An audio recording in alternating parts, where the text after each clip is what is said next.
भीष्म पितामह, उस समय तो उनका नाम भीष्म पितामह नहीं था जी। देवव्रत था उनका नाम। और देवव्रत को गंगा जी ने ही बोला था कि कुछ भी हो जाए तुम्हारे फादर तुम्हारे लिए सब कुछ है।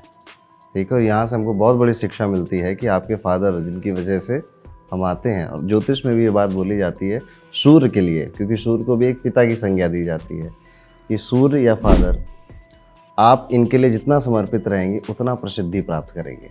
ठीक है, तो सूर्य को इसीलिए फेम का भी प्लेनेट कहा जाता है। ठीक, देवव्रत ने एक फिर उनके फादर जो शांतनु हैं उनको दूसरी महिला से प्यार होता है, सत्यवती से। और सत्यवती की ये शर्त थी कि सत्यवती की फादर की एक्चुअली ये शर्त थी कि आपका जो बेटा है ज्येष्ठ पुत्र है वो कभी राजा नहीं बनेगा, और नहीं बनेगा इसी शर्त पे मैं आपसे विवाह करूंगी। हाँ, ये एक्चुअली बात यही है, लेकिन ये द अदर वे राउंड है।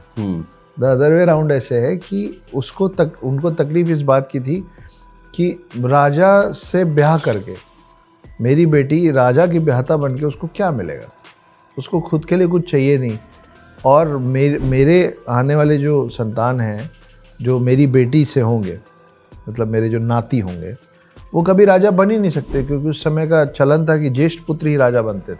तब देवव्रत AKA उर्फ भीष्म पितामह, वहीं से उनका नाम भीष्म पितामह पड़ा था, कि वो आए और जब उनको समझ में आया कि मेरे पिता इतने दुखित हैं, तो वो जाके उनके पिता को, सत्यवती के पिता को और सत्यवती को ये वचन दे आए थे कि मैं गंगा पुत्र भीष्म आज ये प्रण लेता हूँ कि कभी भी मैं सिंहासन पर नहीं बैठूंगा, राजा नहीं बनूंगा। और इसी बात से खुश होके उनके पिता ने उनको इच्छा मृत्यु का वरदान दिया था। तो वो उनको पिता से मिला था ये इच्छा मृत्यु का वरदान।